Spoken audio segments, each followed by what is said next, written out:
evening. You're watching 6 Stories at 6. I'm Shivangi Shukla, getting you the latest coming in. And here are the headlines. Mamta Sports Minister quits over the Messi mess. The BJP says the minister should be arrested. Asks for accountability for the chaos which was created. Latest in the Goa fire tragedy, accused Luthra brothers dragged back to India to face the Indian law now. They were arrested by the Goa Police at the Delhi airport. Big ruckus erupts in Parliament. Congress slams Meganrega revamp. Centre says it is done to benefit the people. A Delhi court refuses to take note of ED's prosecution complaint against Gandhis. The BJP says no relief for the Gandhis. The latest on the Deepam controversy, Republic gets the final word on Deepam. Dargah secretary confirms lamp was being lit for many decades. And Delhi chokes. Delhi Environment Minister apologizes as national capital grapples with hazardous air quality. Blames Aam Aadmi Party for prevailing crisis. All right, latest from the Lionel Messi event fallout. The West Bengal Sports Minister Arup Biswas has stepped down from his post, citing the need for so-called unbiased investigation into the chaos that erupted during Lionel Messi's Kolkata appearance on December 13. The event, meant to be showcased for the city, was marred by severe crowd control lapses, VIP obstruction and significant damage to the Salt Lake Stadium. The opposition parties in West Bengal are demanding the arrest of Biswas and other officials, while TMC leaders argue the resignation is a very important step towards accountability. Take a look at this report for more. In a surprising move, West Bengal Sports Minister Arup Biswas has stepped down from his position, and Mamata Banerjee has reportedly accepted the resignation right away. Arup resigned, citing the need for an unbiased investigation into the chaos that erupted during Lionel Messi's Kolkata visit on the 13th of December.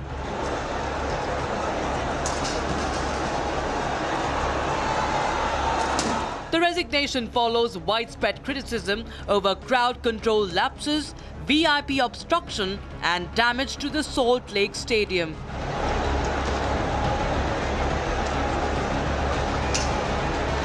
Shatadru Dotto, the organizer, very close to Saurav Ganguly, as claimed by Shatadru Dotto, can be arrested. Then why not Arup Biswas and Sujit Bosu, the two cabinet ministers?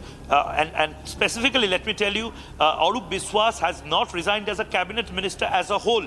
He has just been released from his duties in the sports ministry. Arup Biswas is still the power minister. Arup Biswas is still the housing minister. Very important position holding in the Bengal cabinet. So it's an IVOS that is being given by Mamata Banerjee. Opposition parties in West Bengal have demanded arrests of Biswas and other officials. দেখুন পদত্যাগপত্র accept করে কী হবে, জেলে পাঠাতে হবে। শতদ্রু যদি জেলে যায় তাহলে এ কেন যাবে না? কিন্তু চেলা শতদ্রু তো বড়ে, আসল মালিক তো এ। তো শতদ্রু জেলে গেলে এদের দুজনকেও জেলে যেতে হবে, সুজিত বোস এবং অরূপ বিশ্বাস, এই দুজনকেই জেলে যেতে হবে। Meanwhile, TMC leaders argue that the move is a step towards accountability. The state-appointed inquiry will examine security, access control and the role of organizer Shatadru Dotto, who has already been remanded to police custody. The fallout brings scrutiny on event management and political accountability by the ruling party Trinamool Congress in the state of West Bengal. In a major breakthrough 10 days after the deadly fire engulfed the Birch club by Romeo Lane nightclub in Goa, the owners, Luthra brothers, have finally been dragged back to India. They were arrested upon landing in the national capital, and they will now face the Indian law. The Luthra brothers booked tickets to Phuket, Thailand, on the intervening night of December 6th and 7th, at a time when Goa Police and the fire services teams were engaged in rescue operations at the nightclub. The two were spotted during an outing in Phuket and detained from their hotel in Thailand following a request from India on December 11th. More in this report, as they are arrested upon touching Indian soil. The chase for the Luthra duo by the Goa Police has finally come to an end after 10 days. The main accused of the 7th December nightclub fire in Goa will finally be brought to justice. After absconding, the Luthra brothers Saurabh and Gaurav have been deported from Phuket and dragged back on Indian soil. A formal arrest having been made. The fugitive brothers dodged the police after they were accused in the devastating fire incident in Goa's nightclub on the 6th of December that claimed 25 lives. They fled to Phuket just hours after the incident, citing they were there on work purposes. But later during the investigation, it was established that the brothers had the intent to avoid the investigation from the start. Acting on India's request, the Thai police detained the brothers from a resort in the Thai capital. After India had moved to suspend their passports, an FIR was also lodged against the brothers that stated that the accident was triggered due to a pyro gun show that brought security lapses to the fore. This also opened a series of investigations that led to the discovery of several corruption instances that allowed this fatal accident to happen, resulting in the arrest of 6 people and suspension of 3 higher officials so far. Despite knowing that the restaurant does not have emergency exit doors in the ground or deck floors for evacuation in an emergency, a fire show was organized. That the alleged perpetrators of Goa fire tragedy and owners of Birch by Romeo Lane nightclub owners, Luthra brothers, are right now being deported back from Thailand to India. At the national capital, they're present at the international airport of Delhi in the custody of Goa Police team. We also know that this team is including of senior IPS officers, sub-inspector, inspectors and hawaldars. Now they'll be presented in the Patiala court in Delhi, and then the transit remand will be given to Goa Police. After that, they'll be brought back to the state of Goa around evening. From a nightclub blaze to an international manhunt, the Luthra brothers are now back on Indian soil, and the road to justice in the Goa fire tragedy has now begun. The Indian government's proposed Viksit Bharat Guarantee for Rozgar and Ajivika Mission Gramin Bill 2025, which seeks to replace the Maganrega, was introduced into the parliament, leading to very sharp political confrontations. The Congress has strongly objected to the centre's move to replace Maganrega, saying that dropping Mahatma Gandhi's name exposes what it calls the hollowness of Prime Minister Modi's public tributes to the father of the nation. The government, however, says that the new law is all about reform. Take a look at this report as we keep getting you the latest. The centre is set to introduce a new rural employment law in the Lok Sabha.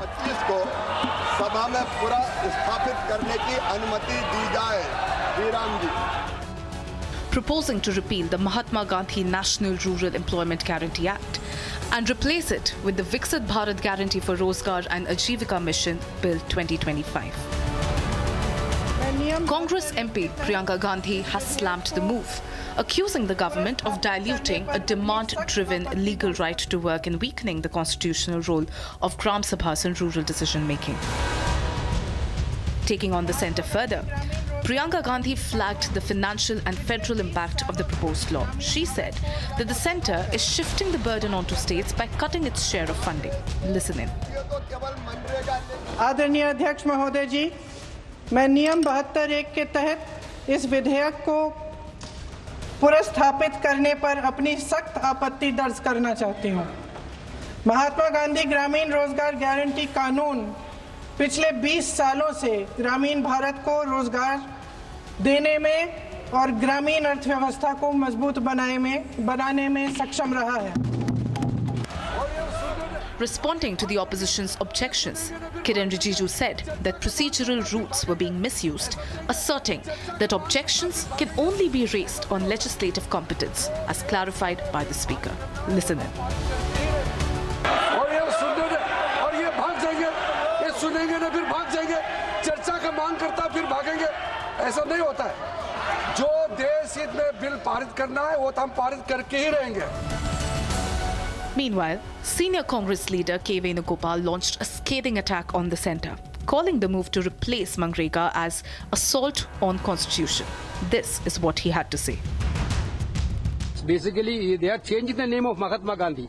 That is RSS agenda, basically.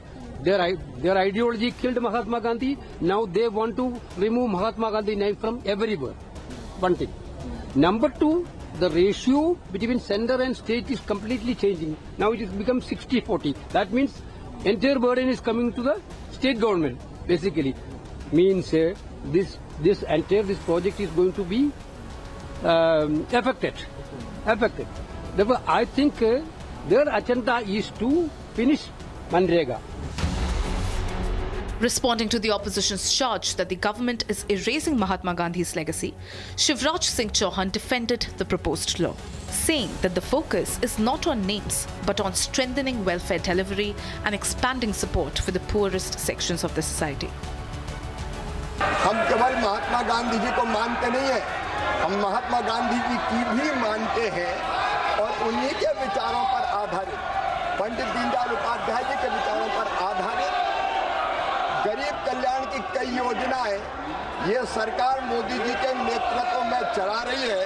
और जहां तक मनरेगा का सवाल है, माननीय अध्यक्ष जी, कांग्रेस तो UPA तो केवल मनरेगा लेके आई थी, लेकिन 2,13,220 करोड़ रुपया यूपीए की सरकार ने मनरेगा पर खर्च किए थे. हमने 8,53,810 करोड़ रुपया गरीबों के कल्याण के लिए खर्च किए और इस योजना को और मजबूत करने की कोशिश की. The bill seeks to replace Manrega with a revamped framework aimed at aligning rural employment and development with the national vision of Viksit Bharat 2047. It has been listed in the supplementary list of businesses issued on Monday. With the government pitching the bill as reform under the Viksit Bharat mission, the Congress is calling it an ideological assault on the poor and the constitution itself. What the BJP calls restructuring, the opposition brands as erasure of Mahatma Gandhi's legacy. The bill has now set the stage for a fierce political and parliamentary showdown. Well, the viewers, ED today presented a charge sheet in Delhi's Rouse Avenue Court in the National Herald case, a major money laundering suit against the Gandhis. The charge sheet was rejected on technical grounds. However, the ED is set to challenge the special court order. Now, the BJP said that the order was neither a setback for the ED nor any relief for the Gandhis, stressing that the court has made no comments on the merits of the case. However, the Congress said the court ruled that the ED's case could not proceed in the absence of an FIR. Here's more.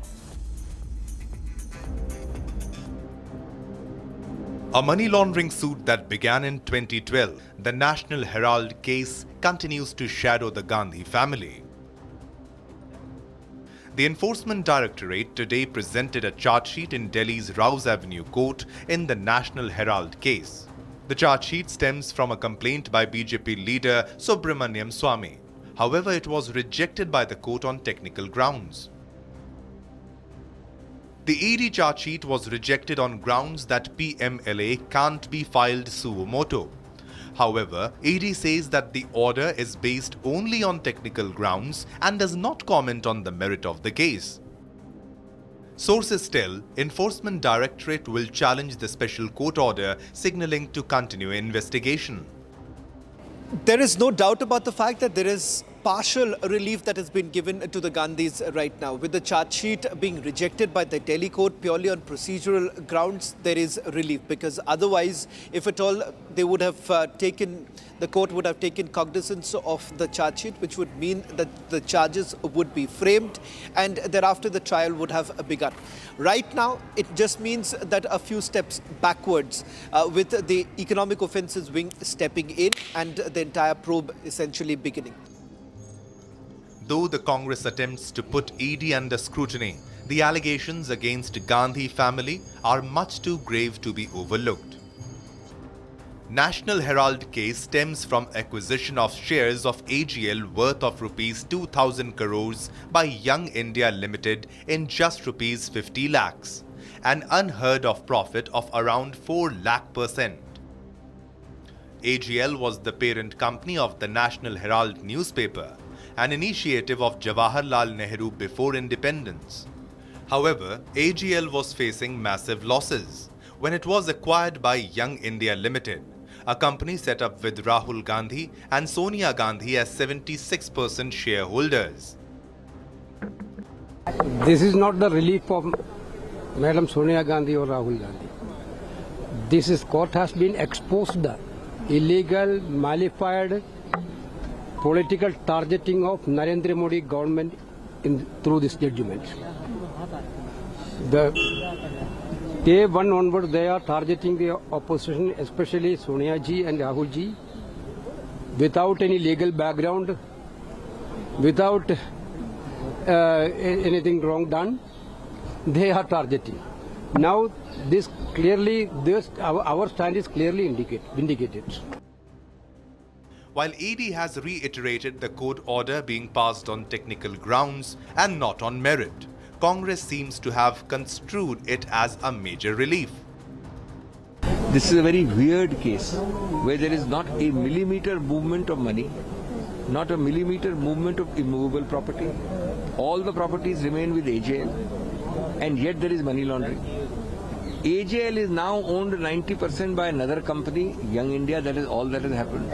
Not-for-profit companies are made every time to make one company debt-free. Every corporate in India is doing it. To make my company debt-free, I can have a transfer of shares.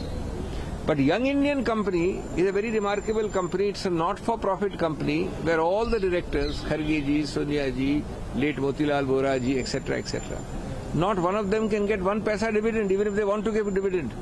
So today the judgment is significant because cognizance is the lowest form of dealing with the case.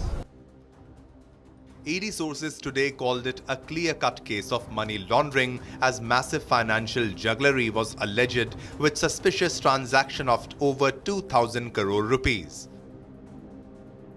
With grave allegations of money laundering, the National Herald case, older than a decade, continues trailing close behind Gandhi's.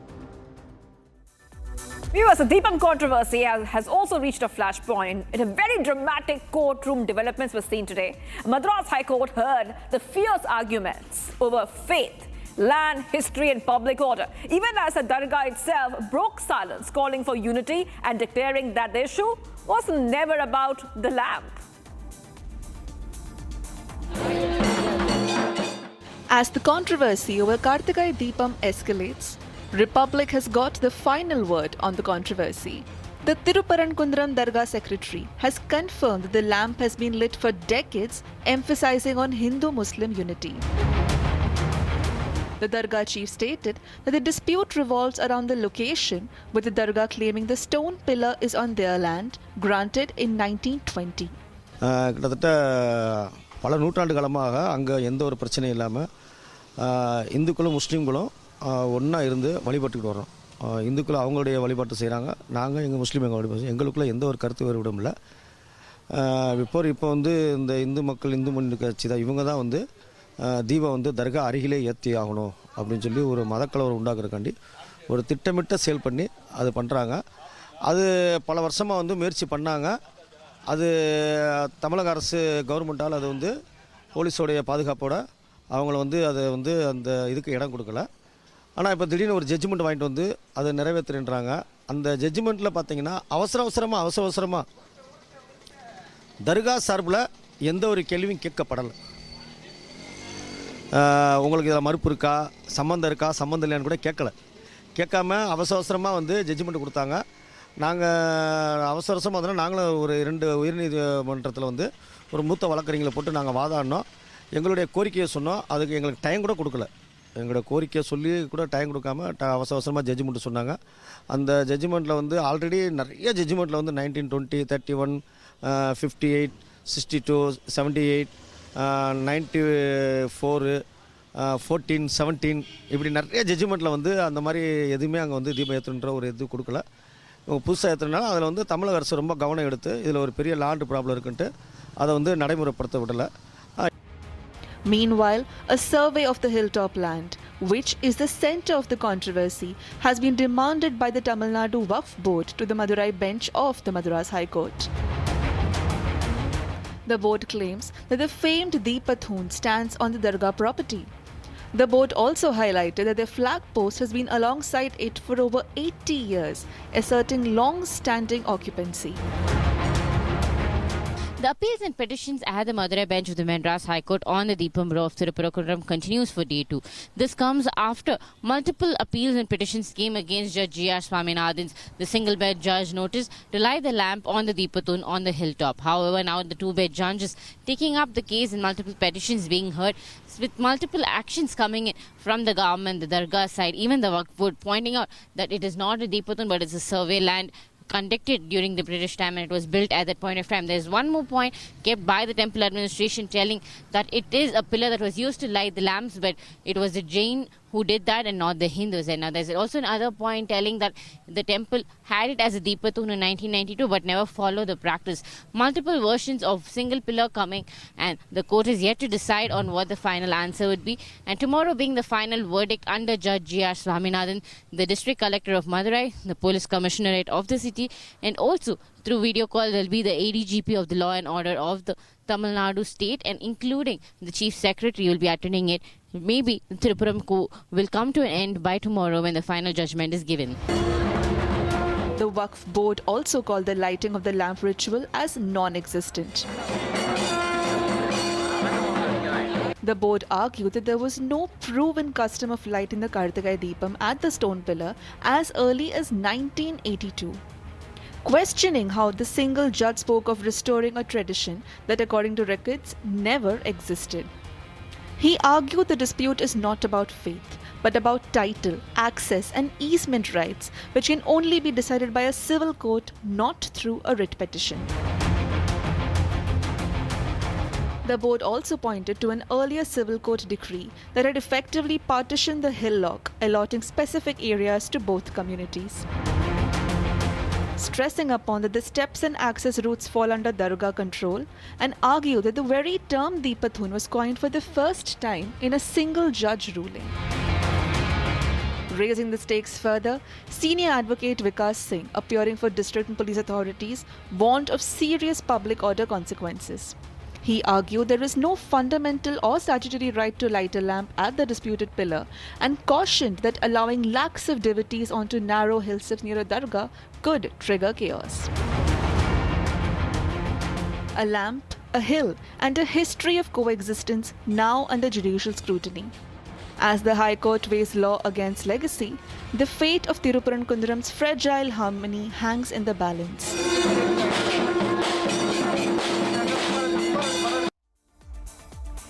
Viewers, as a thick, choking smog blankets the capital, residents are sharing their frustration over the toxic air that's affecting health and daily life. And today, the Delhi Environment Minister, Majinder Singh Sirsa, apologized to the public and said that Rekha Gupta government is working hard to fix the problem. Yet he added that it's impossible for any government to reduce AQI in 9 or 10 months. Tensions also boiled over at the Lionel Messi event where the crowd booed the CM and chanted AQI, AQI, underscoring how the capital's air crisis has become a public spectacle. Take a look at this report for more.